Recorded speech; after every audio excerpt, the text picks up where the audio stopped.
Welcome to the Storyboards Creativecast. I'm Jen Clark-Hall, and in each episode I'll be chatting to inspirational people working in the creative industries who will share their career stories and advice. If you want to know more about creative careers, are thinking about starting up a creative business, or just want something interesting to listen to for half an hour, this is the podcast for you.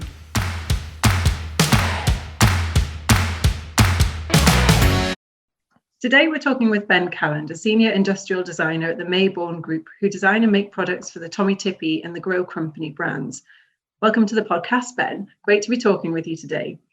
To start off, I just ask everyone who comes on the podcast to give us a brief introduction to who you are and what you do. Cool. Hello. Thank you very much for having me. I am Ben Calland. I'm a senior industrial designer for Mayborn Group.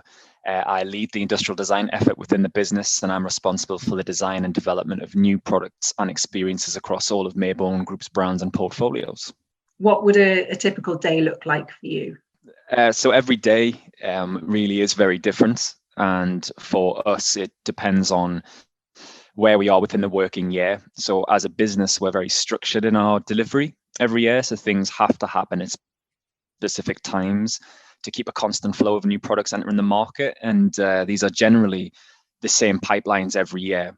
So an example of that is our design year really starts in May. So as a business, we commonly issue new briefs in May, and the core creative work starts then. But from as early as January, we're usually working with the global category teams on primary research and explorative work. And that's just to help them refine and shape the briefs so that when we do get them in May, our execution is agile and efficient. And it just ensures that the brief that we're working on is achievable and there's no surprises or roadblocks when we come to work on them. And we generally like to shape and have influence over the brief writing process, which may look a little bit bizarre in some businesses. Usually design agencies don't start work until they've got a brief from a client. Because all of our design is internal, we actually can create that brief. And we do that because the focus time creativity gets is pretty limited in our business. We generally don't get a lot of time to creatively develop a project.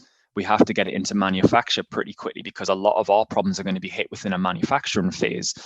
But what it means to the business, let me go back a couple of steps. We want to get the briefs as focused as possible because the category teams every year will have about 200 ideas to work with. And that is a mind-blowing amount of things to be going through. So we have to basically explore them as fast as possible. Look at the ones that are going to be what we like to call home runs and which ones that we're going to either bench for next year or they're just no-goers. And what we look to do is within the time between January and May is we look to refine that list down to perhaps 30 products that we are confident we can deliver into market. And that's usually a standard year for us. We'll have 30 products within the team, and all of those products are generally brought to market. So where do the ideas for the products come from in the first place? Well, they're usually brought to us. So the way Tommee, Tippee and Grow work is we have category managers for every single division. So that could be toddler feeding, baby feeding, clothing, safety, sleep. They all have category managers, and it's their responsibility to look at the marketplace and have a look for potential gaps in the marketplace from our perspective. So is there a competitor that has a product that's generating a lot of income, it's getting fantastic reviews on Amazon, and we don't have it, so we should have a product that competes? Or it could be we've got this fantastic bit of research, and what that allows us to do is we could fashion a product that is a marketplace first, and it's their job to come to the table with all of these ideas, and then we work through them. So for instance, I think there was about 20 products this year that were the same products as they currently were. They were just glow in the dark, which is a bit, it's not nothing that industrial design are really going to get involved with. That's going to be more of a procurement side of things. So we're going to have to go to our manufacturers and say, look, we want a glow in the dark plastic polymer. And then that's going to apply to those 20 projects. So we wouldn't get involved with that. But that could be one category manager's ticking box exercise. They could say that they've delivered 20 new products because these 20 products are now glow in the dark. On the other hand, we have innovations that we may get a paper, a scientific paper from a university. So we might say go to Northumbria University and say, anything exciting you find in these fields that are applicable to our business, let us know what you've found. And then if we can apply that to a product, then we will work with our category manager from January to May, understanding what it is about that bit of research that we can leverage on and make a new product. That sounds really interesting, because basing your products on current research and academic research, I think that's probably really important for any market at the minute, because people are much more aware of what they're buying and why they're buying it. Exactly. Yeah. And you've got focus groups as well, don't you, of parents who take part in discussions and reviews of products that you're in the process of developing. Yeah, correct. So we as an industry, as a business, we're very unique, and we're very lucky in that our consumer is only with us for a short period of time, and every consumer needs the same basic thing. So instead of a brand, say like a TV company, let's say Sony, they need to stay on top of a lot of different things. So they need to be in line with the current tech and screen resolution and sound and all this kind of stuff, because their consumer market is always evolving. Our consumer market is always a mum who has just given birth, has a baby or has a toddler. So we always have a consumer that's starting from the same point. They need a basic set of tools that's going to enable them to raise their child. So we can be a little bit cuter with our research. So we don't need to be cutting edge on technology unless we want to be, and we'll make that decision. But we can usually do things a little bit smarter. So say this university paper that came to us, it's just focusing on light, and it's focusing on light in a bedroom that helps a toddler sleep better. So that's completely unique. It's the light in question is well known and it's used in other industries, but nobody uses it in our industry. So from our point of view, that's ours to own. And we are going to take that technology, take that paper, and we're going to make it a product, and we're going to be first to market with that product. So yeah, our industry, very, very unique. We do have focus groups full of mums who will look at our products, look at our designs, and they can give us such valuable feedback at every stage of the process. Even when the product's in market, they can come back to us and say, I've been using this for 3 months and you guys really need to be looking at this because this is bad. And Amazon's a very, very good thing for that as well. Amazon customers will always give you feedback, whether you like it or not. So take that on the chin. Take it on the chin. Yeah, you've just got to be, like you say, you've got to take that and turn it into a constructive thing and use it to get better at whatever it is that you're doing. With the amount of products that you say you develop in a year and the ideas that you start off with, that sounds like a huge amount of ideas. And is that because there's you feel an industry pressure to continually produce items that can go onto market, or is it because you're just bursting at the seams with all these new ideas? It's a great question. There's many facets to where we get the ideas from, and I would say primarily they're either improvements and innovations. So we could have a product, it's been in market for 4 years, and we're getting the same feedback all the time. We are for some reason getting 4-star reviews on Amazon, and we're noticing that 1,000 consumers all have the same question and comment about a certain aspect. So what we'll do is we'll then have one of those ideas within the 200 could be, we could change that thing that the consumers are complaining about. And that could be an idea. Another idea could come from a manufacturing partner.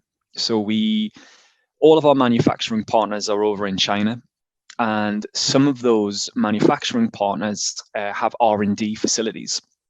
So usually they're always thinking, and they're always innovating, and they're always coming up with something new or a cheaper way to do things. And they will often approach us first and say, look, we've created this. We believe it could do this in this kind of product. Do you want exclusivity to it within these marketplaces? And then we'll run with that, and we'll say, yeah, that's a fantastic idea. We'll go with that. But within that 200, you'll have one R&D studio giving you something that's really solid gold and you want to use. On the other hand, you'll get something that you can't conceive how the consumer would ever want to use that. So ideas come from that. We have ideas from within the business. People will say, this would be a really good idea. Or we could be sitting around and we could be doing a creative session, and we released a product called a breast-like soother. And I believe this was about a year ago, but I remember the team that brought it to market. I remember we were sitting around and we didn't quite know what this new soother would be. And I remember I was sat there with a bottle top with a teat, and I just started sketching, and I turned that bottle top and teat into a soother shape. Went away, did some sketch work, went away and did some CAD work and some renders, and then repositioned it and represented it back to the business and said, look, I actually believe this has got a lot of legs. This is actually a really cool idea. And it had a brief written, it went through the full development cycle, it went to market, and it turned out to be our best-selling soother that we've ever done. And it sells in its thousands globally. It's the #1 soother on Amazon.co.uk and Amazon.com. It sells fantastically well, and the business, that came from out of nowhere. Mm-hmm. So that's how that could happen. And within those 200 ideas, you may have the glow in the dark, thing, which is terrible, but it's one of the ideas. And if we actually believe that, mum wants a glow in the dark breast-like soother, then we're going to bank that, because we would do modeling from a business level. We would say, okay, requirement to bring that to market is just a glow in the dark polymer. So cost to us so far is nothing, because our manufacturer already has a glow in the dark polymer. So we would make a limited run of 1 million, package them off, keep them in warehouses or distribute them out to retailers. And the cost of the business is minimal. The consumer buys them at £6 a pop. It actually has now become a hugely profitable project. Mm-hmm. So you can never really discount any of the 200 ideas. That's why you need such a long time to go through them and say they're worth pursuing or they're worth dropping.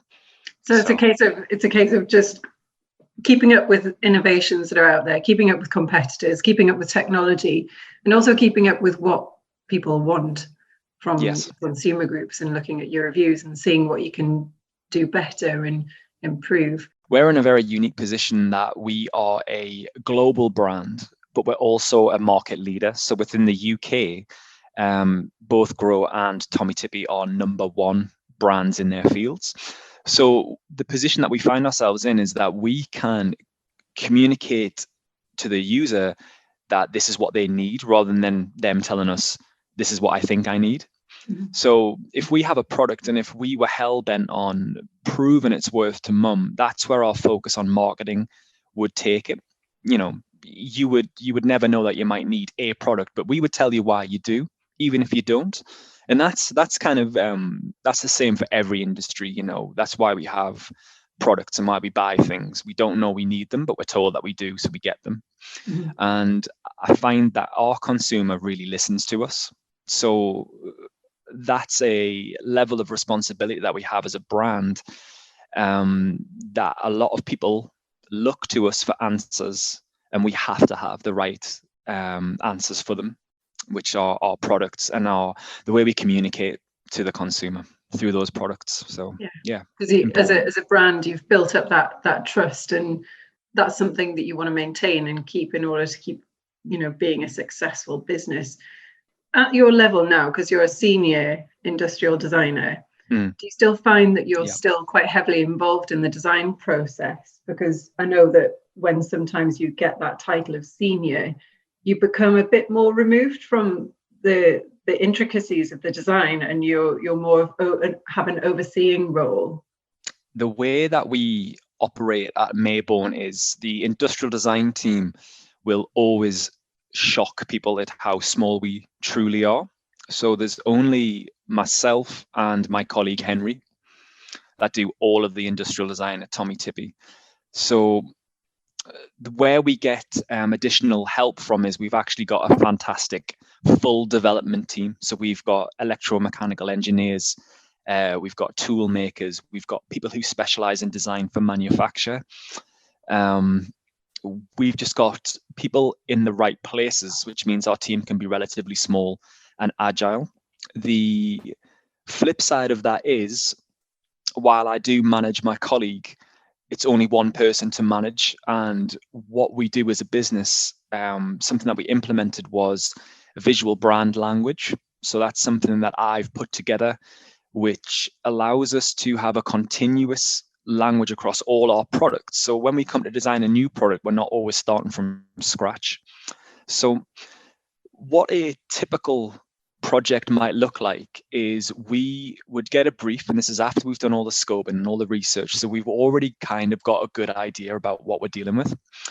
What will then happen is we'll find that it'll either have to come to us to get the aesthetic side of things sorted, or we'll get things from engineering because they've got it before us.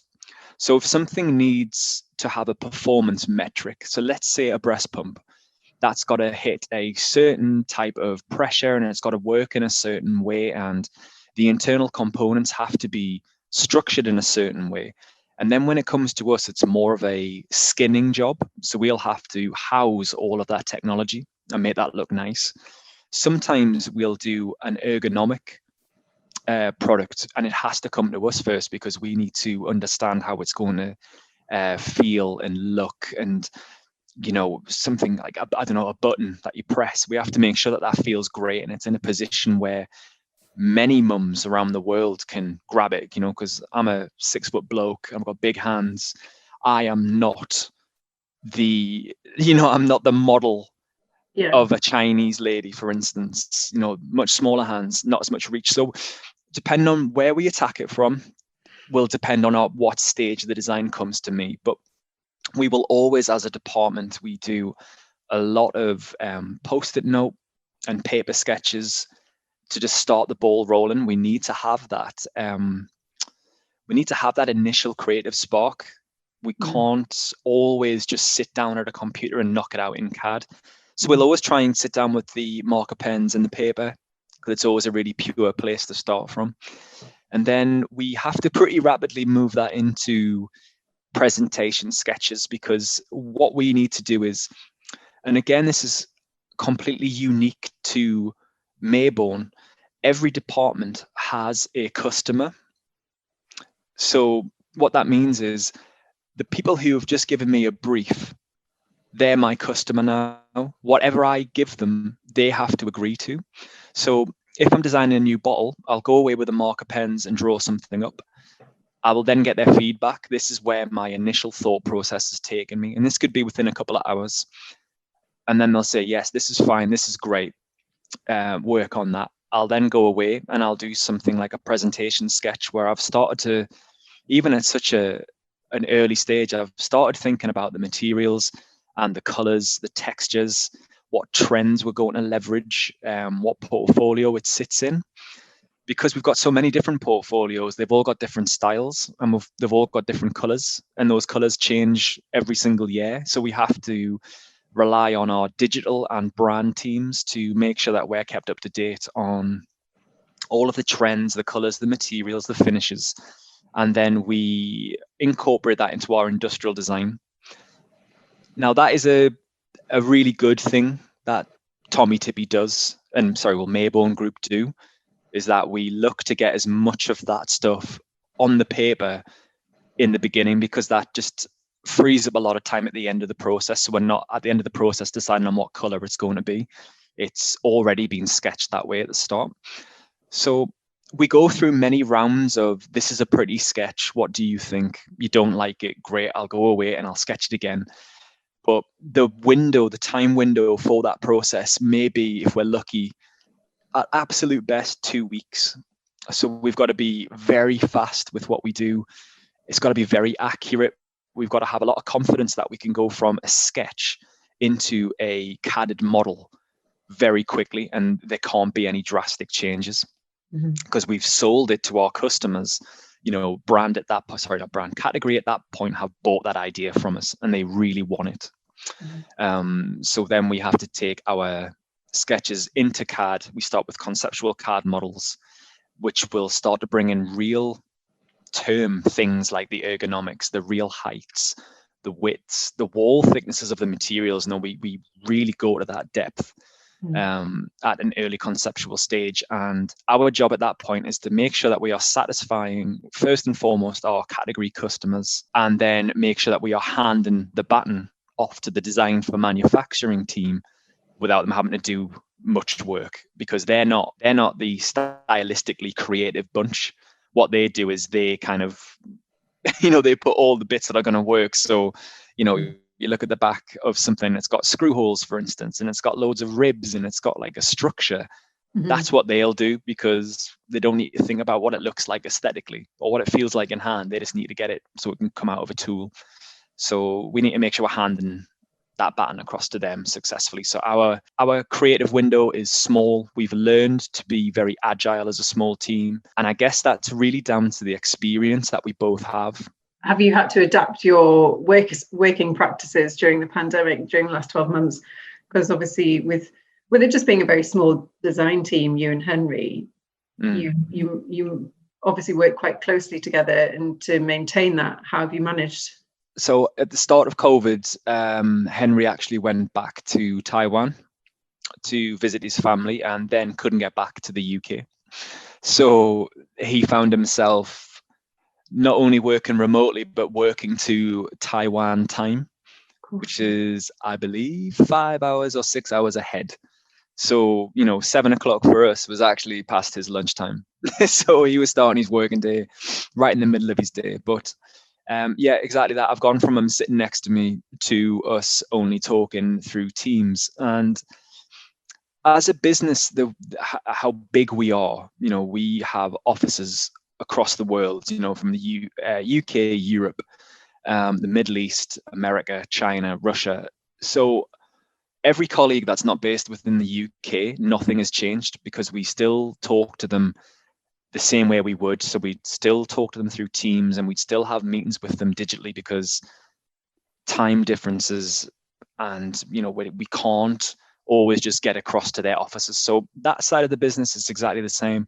It's just the UK side of things where we do feel a little bit of hurt, because we can't have those ad hoc conversations, and we can't have the kind of moments of spontaneity. It's got to be a lot more structured, and you got to put meetings in, and you become a little bit more robotic, because you can't have that playful, little punch on the arm and you're feeling a bit bad. Come on, let's go and get a coffee and we'll have a sit outside and we'll have a chat about stuff. You don't get that. And I guess, the business, as far as a business point of view, the business has thrived because we had in place anyway, kind of a digital responsibility that we were going through. So we were looking to move a lot of our business out of retailers and into online sales. So we call it bricks to clicks. So we want to move stock out of shops, and we want to put it in our warehouses, and we want consumers to go through us. And what we found was COVID actually accelerated a 3-year program into 3 months, because all of a sudden our consumers couldn't go into shops and buy our products. They had to go online. So for us, that was brilliant, because we are seeing a lot more sales, a lot more consumer feedback and reviews, increased sales through Amazon. It's just been, for us as a brand, fantastic. And we've been able to kind of do not only a digital platform with sales, but a digital platform internally as well. So there was a big feeling that we didn't have to be in an office all the time. It didn't feel right to be I've always felt like design roles, especially, you don't do your best work sat at a desk in an office. You are on your feet, you're drawing on a wall, you are kind of going a little bit mad with post-it notes. So actually, it's been good for me personally and good for the business. Some people do want to get back to the office, but the business moving forward is going to happily adopt a blended mode of working. So if you want to work from home, you can do. You want to be in the office, you can do, which is great.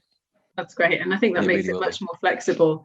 And like you say, much easier to have that design process and in it being naturally flowing rather than a forced situation where you are sat in a room that doesn't necessarily have all those inspiring things around you all the time.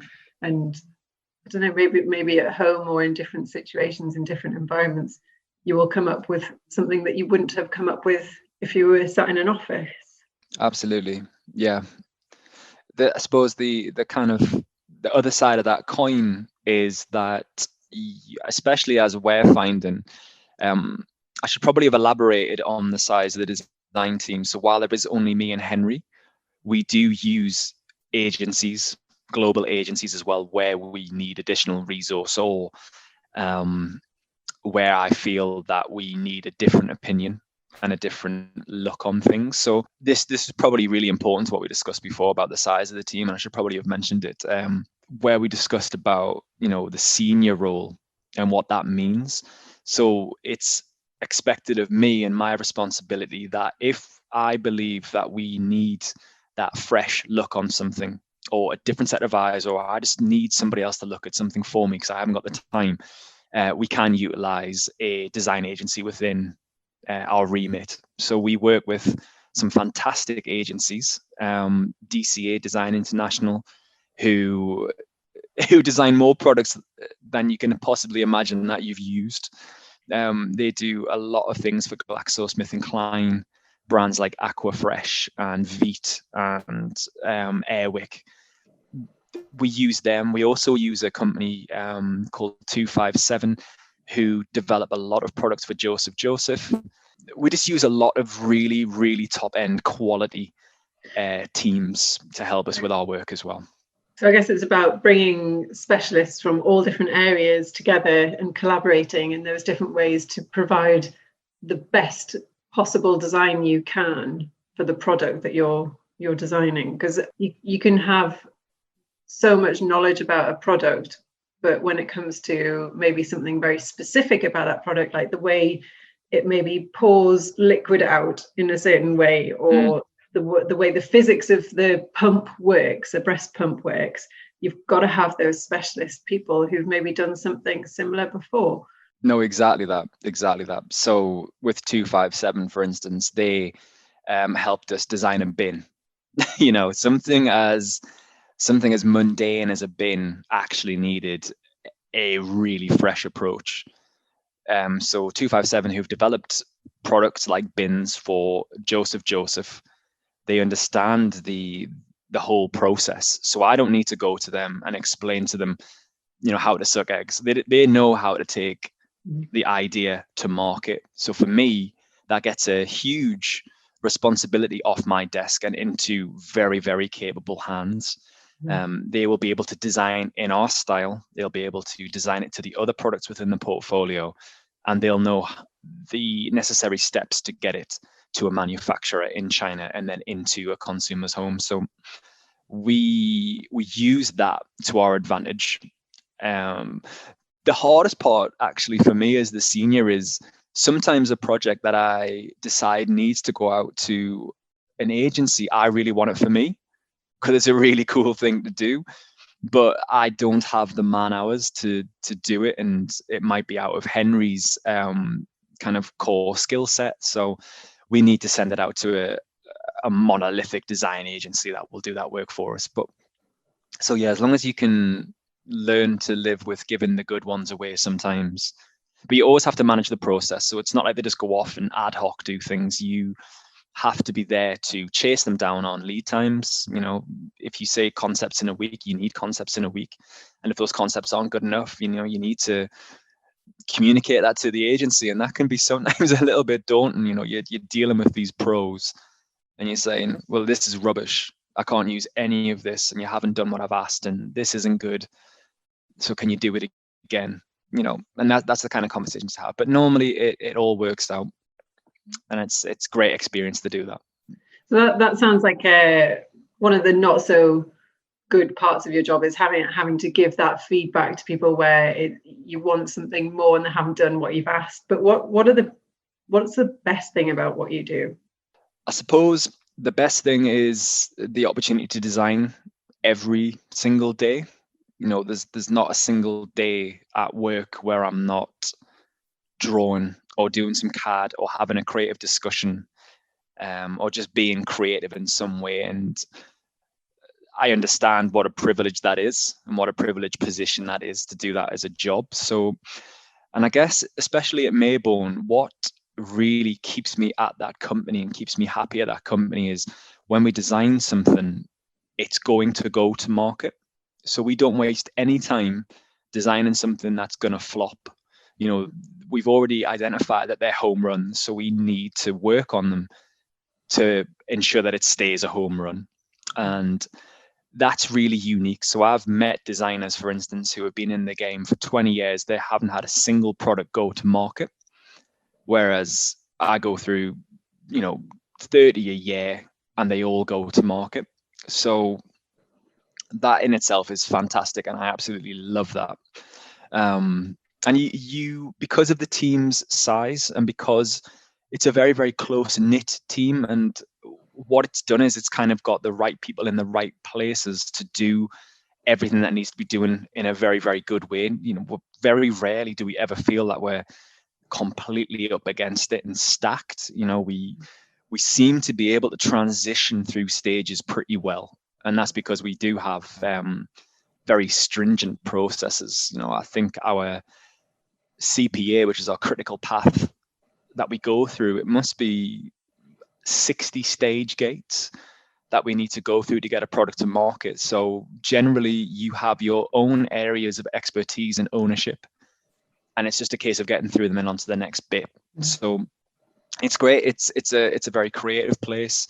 It's very design forward thinking, and that's what'll keep you fresh and your ideas fresh. And I think from speaking to the previous two interviewees we did, both said it's about keeping those ideas flowing and keeping things fresh. And if they weren't enjoying what they were doing, they wouldn't be doing it anymore.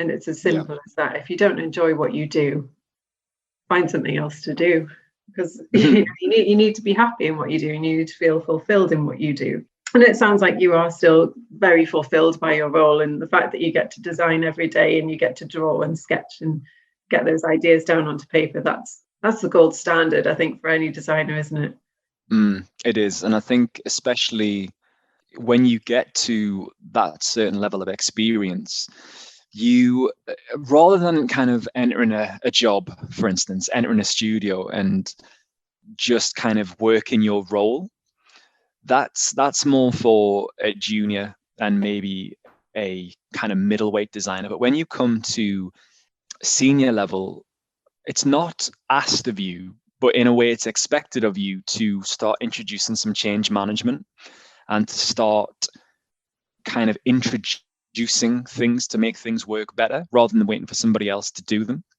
So the introduction of the visual brand language, for instance, what that essentially means is somebody, myself, had to design rules and kind of it's a visual language, it's a visual style to all of our products. And that was introduced not because I wanted everything to look cool, it was because I wanted to make sure that we weren't designing a product that looked like something that wouldn't fit within our portfolio. And that's a really important thing that we can now leverage as a business. So when I start a project, I'll know exactly where I can and where I can't look creatively for inspiration on what this product could look like. And that could be something as simple as a split line between plastic components. So in our VBL, all of our split lines need to be considered and straight.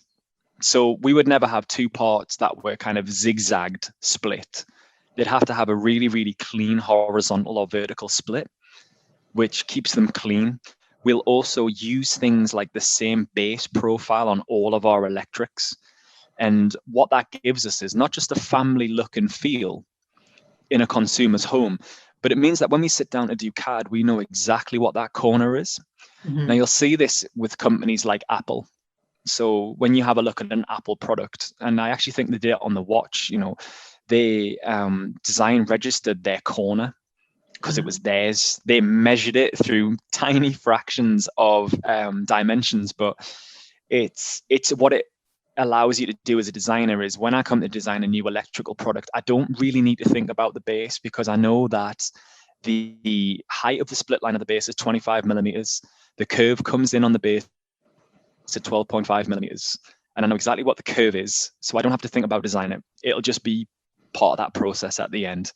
The bits that I need to work on is what's the height, what's the width, what's the interaction, what's going in it. Is it water, electricity, all this kind of good stuff. And that is handled through this visual brand language so that there's very little questioning that needs to happen.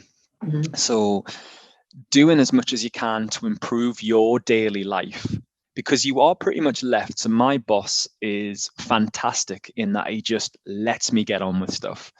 The only thing he expects from me is to deliver X, Y, and Z when he gives me X, Y, and Z to do. How I go about doing that, he doesn't care. So that is a luxury, but it's a luxury that you can't really abuse, because if you abuse it and you don't deliver, it's taken away from you. So you are given strategic resources. We're given financial factors. So we get budgets. So I could have 50 grand to spend on external agencies, or £100,000 on external agencies, credit cards to buy things that I need. It's a really generous position. So it's more than just a design aspect to your role. Then you've got budgets to deal with and a lot of finances to look at and see how that will work across the product and what you need to do to develop that. Yeah, massively. And I guess that's probably a really good thing to focus on, especially for anybody who does have aspirations of becoming a senior level designer. You will always have your core competency skills. So you'll always have your sketching and your modeling, and you'll know how to make something look really cool. And I actually wrote this down in my notes for something to discuss with you. And it was actually around the worst thing about what I have to do in my role. And it's a really interesting topic, but it's something that causes pain on every product. And that's a compromise phase within development. So if you've just designed something and it's exactly how you want it, and it looks beautiful and the business loves it, you then need to move from the conceptual and visualization phase into reality. So what that means is the business will assign a value to the project. The project then has to deliver to that value. So a project could be worth £1 million, which basically means that product has to make the business £1 million in its first year. Products also have retail prices. So the example I've used here is if a product is sold for £20, commonly a retailer will take £10 of that, or 50%. The business needs to make a profit, so they will take £5 of the remaining £10, which basically means you have £5 to design the final product.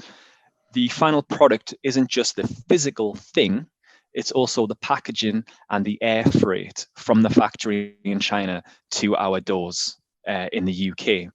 So if you've designed something and the packaging is being designed and the graphics have been designed, and you've gone through this huge creative stage that's taken possibly 6 months, start to finish, to get this tangible thing, the manufacturer could say, based on your volume, so an annual volume is a really important thing. You might have heard about that in manufacture. If we only order 10,000 units, they're going to cost us an amount. If we order 20,000 units, that price per piece is lower because we're keeping that factory busier for longer. So their profits are going up. our price comes down. But if the manufacturer comes back to us and says, we can't do that for £5, it's going to cost us £5.50, then as a team, you need to take 50 pence out of everything you've done. And that's when everybody gets their guard up, okay? And that's especially where industrial design gets its guard up, because the first thing the project management team will do is, what is on that design that you can take off? And obviously an industrial designer would say, absolutely nothing. This is my vision, this is my product, this is exactly how I want it to be. But you've got to make some compromise. And this is the worst part of any design function. You have to argue between departments where that 50p is. Now, that could be something like the box needs to get smaller, or you need to go from a 10 color print to a 5 color print, which obviously has knock-on effects to the digital and graphics teams, because they have to now maybe take off the gold leaf off the packaging. They've got a lovely gold logo. That's now got to go. They've now got to take the cardboard thickness down to half it was, or we've got to order more, or we've got to change a different freight partner.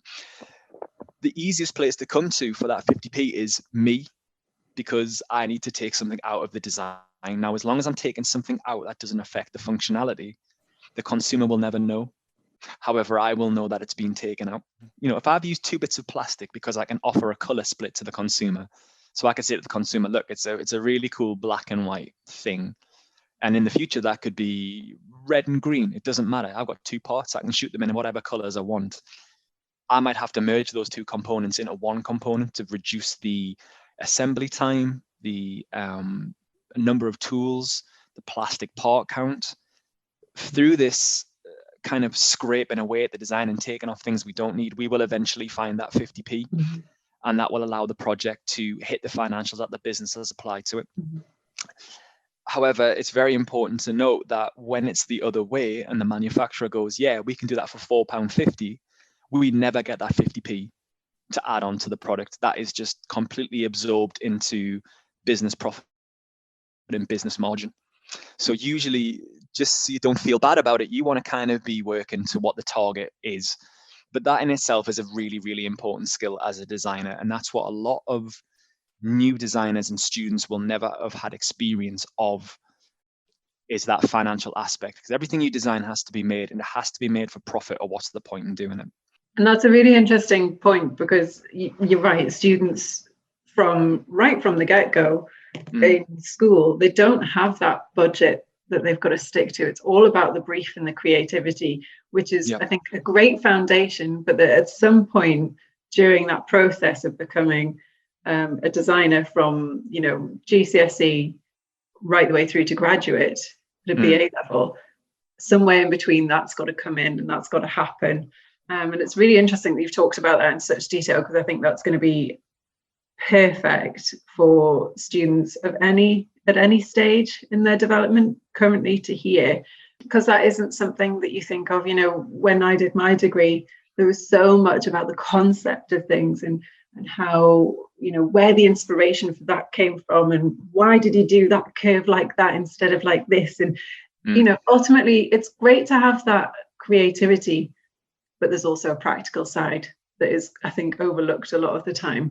Huge. And I think as well, from talking with students, so Mayborn has a link that I set up with Northumbria University, and I did that because I wanted to bring in student resource to help me do my job, but also because we really should, a business of our size and the level of work that we do and the kind of work that we do, we should be going into universities and giving that education to students whenever we can. And it's one of the things I always try and get them to do first, is to try and understand what the brief is asking for. Predominantly, what is the money we can play with? Because if you see an object and you've only got £2 to develop that object, you can instantly, as long as you've got the experience and the knowledge to do it, you can instantly take out 50% of the materials you cannot afford. And you can start to mentally imagine what that product is based on the cost that you've got to play with. So, the quality of the plastic, a transparent plastic, for instance, something that's super transparent costs more money. Of course it does. So what you may find is you have to go for a less clear plastic because it's cheaper. And you may find the manufacturer will actually give you a good deal on that plastic because they go through so much of it anyway that it's already going through their production facility. So it's really important to always think about that. Yeah, it's about communicating what you need and what's available and how you can do it for the best possible price. It's all about money. Money. We'd love to make it would be great if love made the world go round, but it's actually money as well. It's a huge amount of money, and more often than not on high volume produce. I mean, don't forget that Mayborn Group primarily are a mass manufactured consumer goods company. So we do things in the millions. So that's a huge scale for what we do. It's exciting, but it also means that we can't do things that new startups maybe could. You might find that a startup company who wants to do a brand new baby bottle might be able to have better materials than us, but that's because they're going to go into the marketplace with a much, much higher price point. And they need the consumers that are looking for that kind of thing, the consumer that's not looking for the same as everybody else, the person who wants maybe a rose gold baby bottle, as horrendous as that sounds. Someone out there will want it, won't they? They do. You know, we're continuously asked to look at doing metals, and there's a manufacturing process with plastics, vac metallization. So you'll find that a lot of consumer products that have a little bit of metal on them, it's not metal at all. Especially not if it's a cheap product. It's going to be vac metallized ABS, and a very, very simple process of applying metallic elements to a plastic face. But even then, we can't do it because we just can't justify it. You know, it doesn't matter how nice the rose gold looks on our bit of paper and in our renders, the business will just say, can that be white?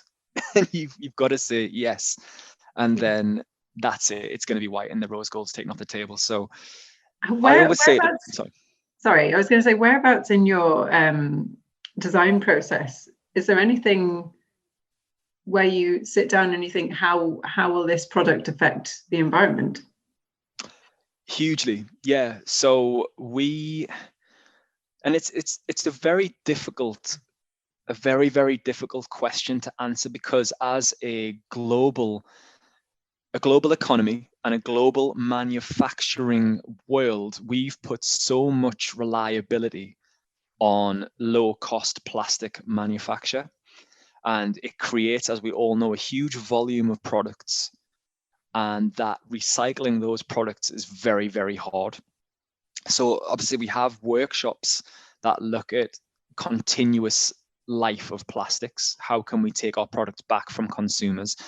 One edge of that is a product that we sell. Say if we sold a product for £100 and a person only uses it for 6 months, that product isn't going to go to landfill. That product is going to get sold on the secondhand market, or it's going to get passed to a friend, a colleague, or it's going to be kept for second baby.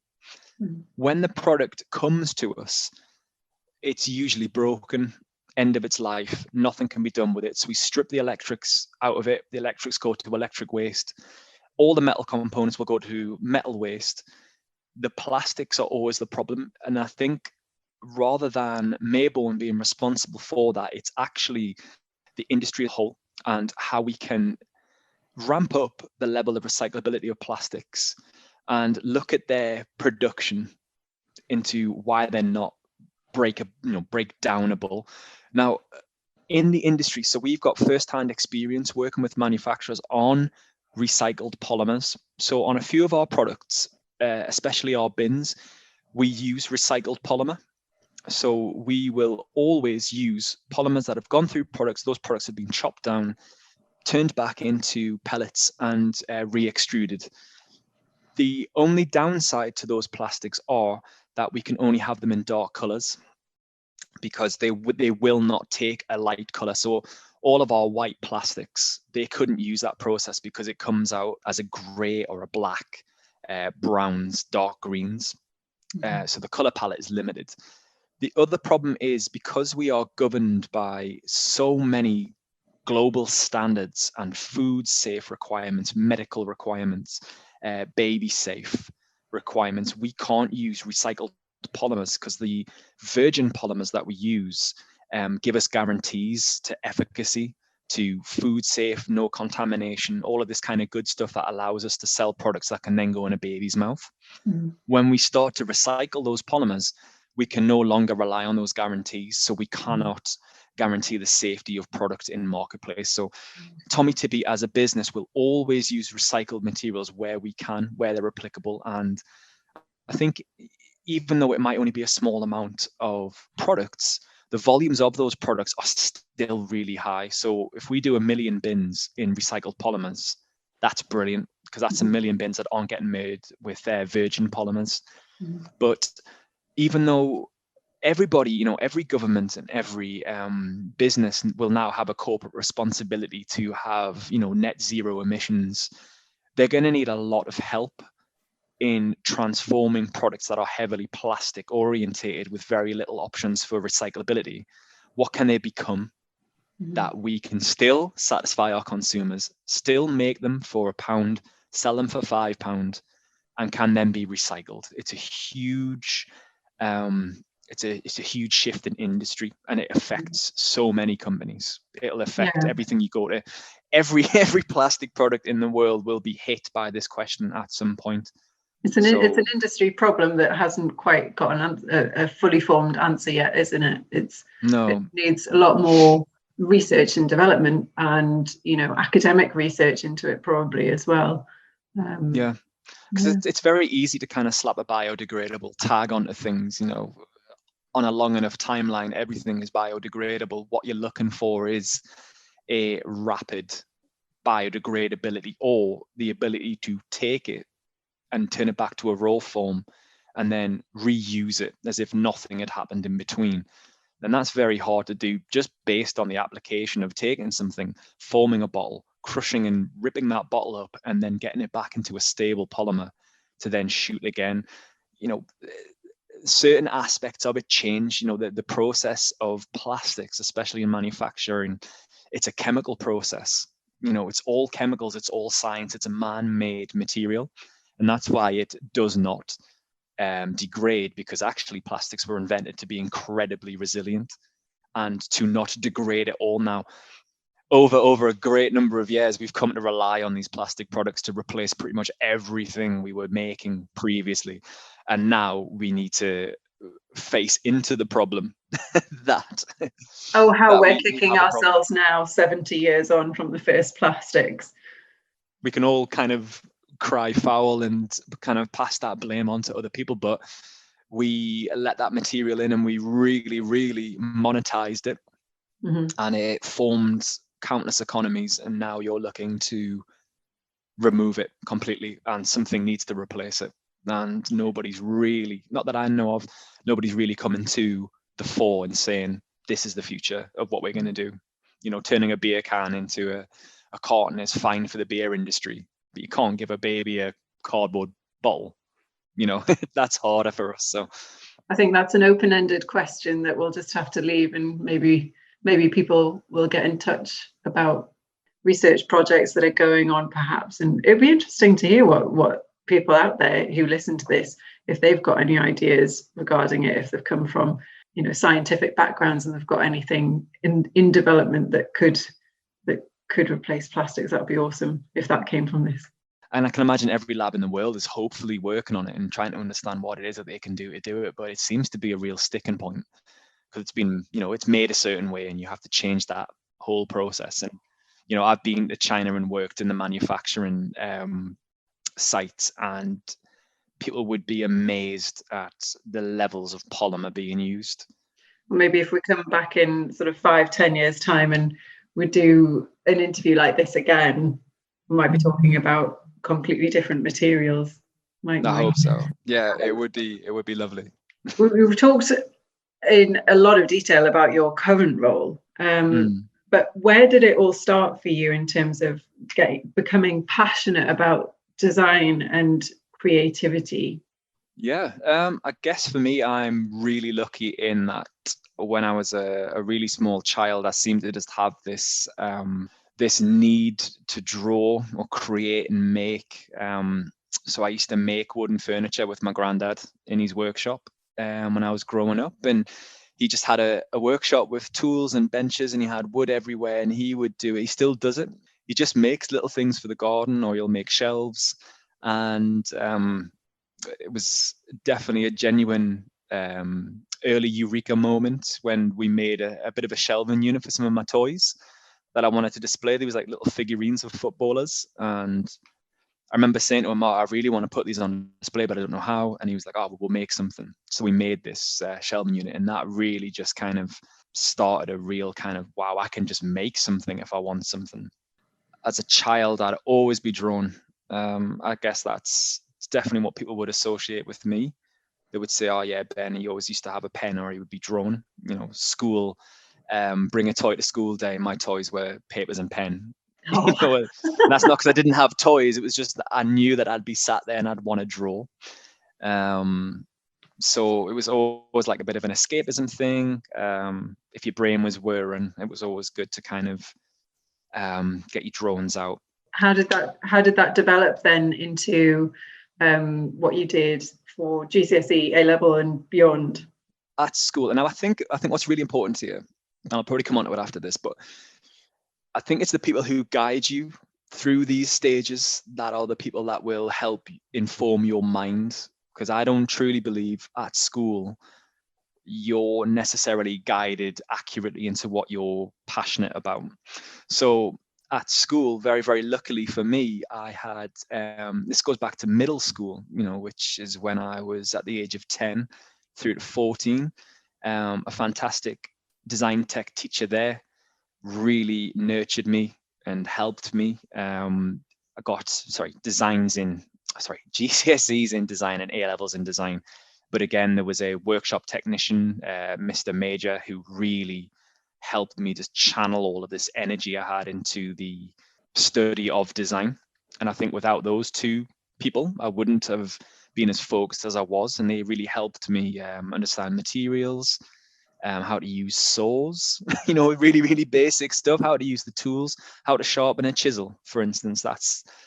That's really important to me at that time. And I still remember it. So it was really positive steps. After my A levels, however, I knew I was creative and I wanted to pursue something creative, but I didn't know what I wanted to specialize in. So I did the Art and Design Foundation diploma at Newcastle College, which is where I've met you in Pip's 3D class. Now, I thought that was really, really important to do because it's very, very hard to know at A level. At the time you think you're old. You think you know exactly what you want to do. They don't know, do they? Oh, they don't know. Wait till you're in your mid-30s. Life comes at you fast. But it's a very, very hard thing to know what to do. And I'm actually really happy I put the brakes on at that point. And I heard about the Art and Design Foundation through school. I think there was some leaflets, and it just sounded like a good opportunity to actually go and do some photography or to just do some graphics or fine art, all this kind of stuff. But eventually I ended up specializing in 3D design, which is great because that's obviously where I had to end up. But I'm very, very happy I did the diploma because it was just fun. It was a fun year. It was a good year. It was just a really, really fun year. It was really creative, probably the most creative year I've ever had, I think, where you could just, what she had us eating spices, didn't she? And we had to kind of paint how our mouth felt. And that is, I think that's something I've never ever done again. But it's brilliant. I haven't forgotten it, so it had an impact in some form, which was great. But no, after the diploma, I went and did 3D design at Northumbria to get my degree, and I guess now I'm far removed from education. One important thing I feel for people who are currently in education and are going through it is to treat all of these little stages as stepping stones. And when you're on your current stepping stone, all you're doing really is gaining different experiences and skills. And what those experiences and skills are doing are giving you a bit of an insight into where you are right now. And they allow you to gauge whether or not you want to move to the next stepping stone. So when you go from GCSE to A level, your skills increase and you'll do some new stuff. From A level to diploma, some new stuff. Diploma to degree, new stuff.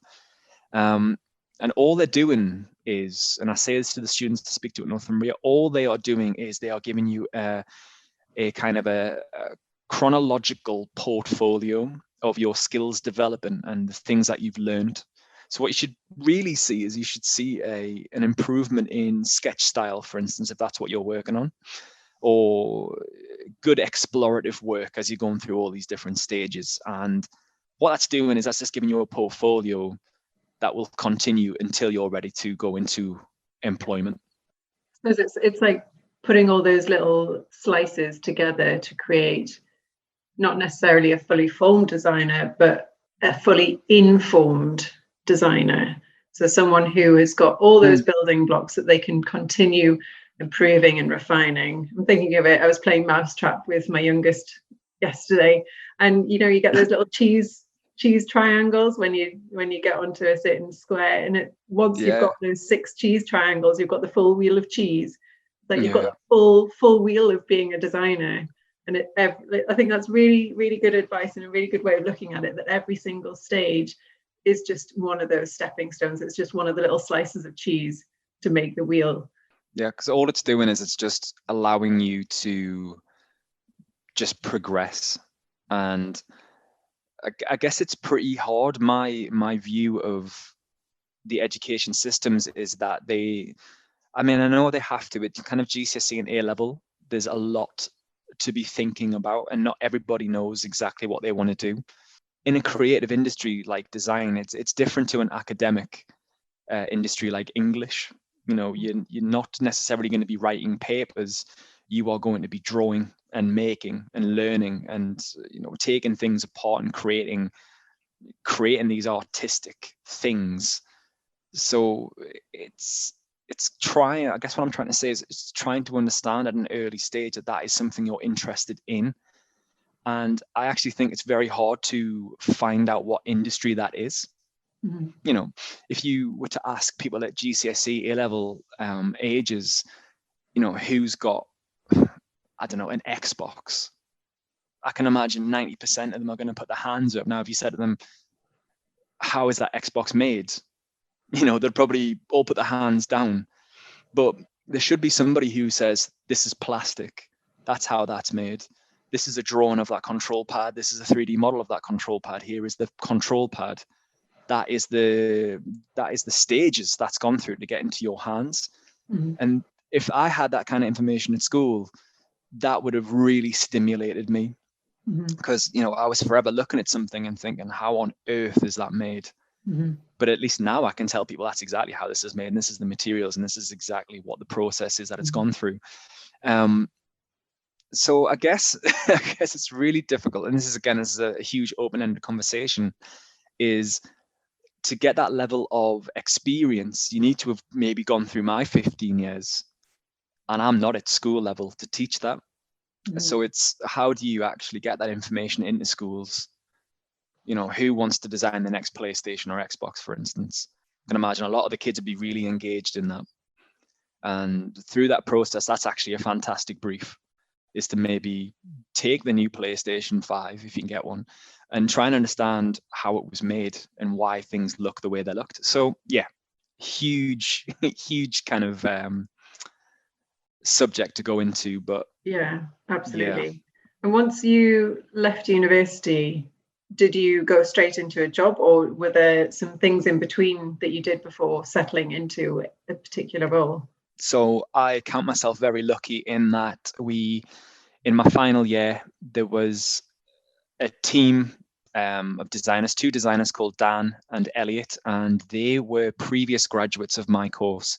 And they had set up a business called Dead Good, and it's still going. It's a huge company now. They do contract furniture for global businesses and installation. The furniture is beautiful. But they had a friend, and I remember at the end of one lecture, they said, a friend of ours has a design studio in Gateshead, and he's looking for an intern for a year. So send your portfolios through, and one of you can go and work with him for a year. And as soon as that lecture was over, the first thing I did was get on my laptop and send my portfolio to him, and just said, look, I'd love to come and work for you. Your work looks incredible. I'd love the opportunity. And within the week, he had got back to me. I'd had my interview, and I was starting pretty much after I'd graduated. So very lucky. But on the other hand, I later found out within that year that nobody else had applied for the role. Really?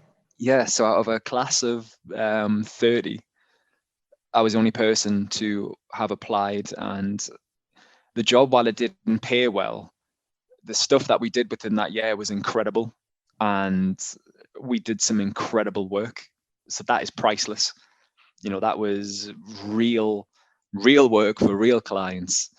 And yeah, priceless. And that'll have been really valuable time for you, developing as a new designer fresh out of university, developing your skill set, ready to go on for the next job and the next one and so on. That's a really important thing as well to stress, that it's so easy to do nothing and to not put yourself out there. But if you really want to get anywhere, especially in the design industry and the creative industries, because they are very, very they can be very competitive. Yeah, you've got to develop your confidence in your own work and develop your confidence in just shouting about how good your work is, because you never know. Like you didn't realize that nobody else was going to apply for that. You applied for that thinking, I'm going to be up against my peers here, but in actual fact you weren't. But the thought that you would have been up against your peers probably gave you that little bit of an extra push to just put yourself out there and be more confident. And it's a really hard one to, it's a really hard thing to get over, especially when you're a young designer. I mean, even as a older creative now, I guess there's still that doubt sometimes in the back of your mind going, is this really good? Is it worth it? But you've just got to get over that and do it. Yeah, the topic of judging your work against others is something that you have at university, and you'll have it all through your career. You'll look at somebody else's work and you'll just think, why aren't I producing work as good as that? And then that same person looks at your work and says, why aren't I producing work as good as that? And you'll always have that. And I get, because after, so this company in Gateshead was called Coda, and Coda do some fascinating work. They basically do design innovation for large companies. So, a company will come to you with this wild idea, and it's their job to make it real, which is incredibly fun work. What I would say to young designers is leaving university, and it's an impossible question, because I obviously do placements with students from Northumbria. I also go to new designers every year in London and speak to students down there. And the honest answer is there is no easy route into the industry. There's probably one job for every 200 students. I'm just making that number up, but it will be very large to very small. It has to be. But it's also the level of ability that the companies are looking for at that immediate time. So you'll always hear the conversation of need experience to get a job, need a job to get experience. And while that's very true, it's also a reality of the business. Design at university is this fun, creative thing that we do. You may want to be the next big designer, but when you go to a company and you apply, you really need to kind of complement that brand. And what I mean by that is, my second job was at Morgan Furniture, which is a contract furniture design and manufacture studio based in Portsmouth, way down the country from Newcastle. But what I'd done at university in my final year was I'd actually picked them up on some research. I'd found some of their furniture. And instead of leaving it there, what I actually did was I kept the website in my bookmarks. I would regularly check it for updates, see what they were doing, try and learn about the furniture, where it was getting installed. If I could find a site in Newcastle, for instance, where the furniture had been installed, I'd try to get out there and have a look for it. And what I actually did was, before the end of my contract at Coda, I sent the company Morgan a letter and just said, look, I absolutely love what you guys are doing. I'm going to be starting my master's in 3 months. Can I come down for 3 months and work with you? Obviously, I'll need money to buy food, but that's all I'm asking for, really. And I'll I'll give you my time for 3 months and you can use me how you see fit. And they agreed to it. And I went down, and I think 3 weeks later, they put a contract under me and said, would you stay? So that is, Amazing. so that's an incredible thing to do. And you can say the obvious thing of, oh yeah, I made that happen for me. I'm under no illusion that it was the right place and the right time. And actually they were looking to expand their team. But it was because I picked that one company, learned about them, was able to approach them and say, this is why I love what you do. And actually I went to this place and saw what you did, and wow, it's great. I want to know more about how you do that. It wasn't just a blanket, dear sir, madam, I have just graduated. I am really good at what I do, and therefore I want a job. I wasn't even asking for a salary. I was going to give them 3 months of my life just to kind of be down there and do what it was that they'd do. And I was just going to use that as a learning experience. So when I went back and did my master's, I had that to lean on. But what it actually turned out to be was a 3.5-year career that allowed me to then progress further. Right place, right time, right people. It is. Yeah. So if you know a brand that you love and you keep on looking at them, just learn about them.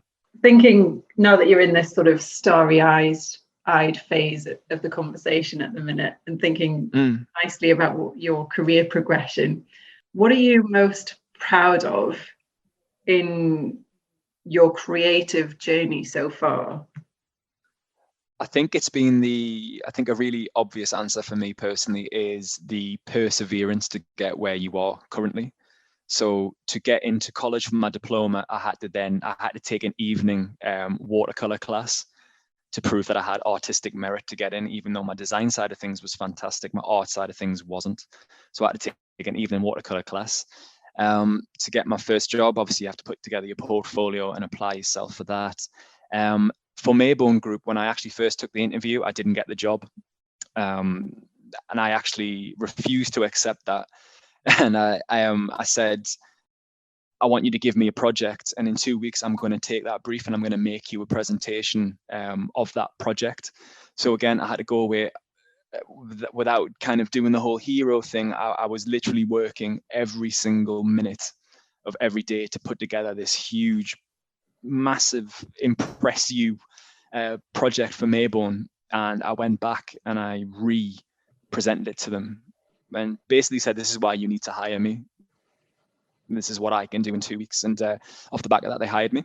So if I hadn't have done all those little things, all those little kind of fighting moments, then I would never have got the products that I've designed. And through Mayborn, I've won an IF award and a Good Design Award, which are like winning an Oscar if you're an actor. So that has been really important. They're things I've got forever. They're things I can talk about in a future interview for a job, not an interview for like a magazine or anything. But, it's something I can talk with a future employer, or it's something that gives you legitimacy. So yeah, that definitely. Well, that's awesome. Well, I'm really proud of you as well. You're an awesome human being. And thank you so much for doing this with me. And I think, everything you've said is just so valuable to anyone wanting to go into the industry, to students, to teachers, to industry professionals as well. There's so much within this. I don't know how I'm going to edit it down. It's going to be a really long podcast. I know. I don't know how you're going to do it. It'll be fine. Well, lovely to talk to you. Yes, you too. Thanks for listening to the Storyboards Creativecast. I hope you'll join me for the next one. Don't forget you can find us on Facebook, Instagram and Twitter to keep up to date with all our latest information and events. Why not subscribe to our YouTube channel as well? You can also email us at info.thestoryboard@gmail.com.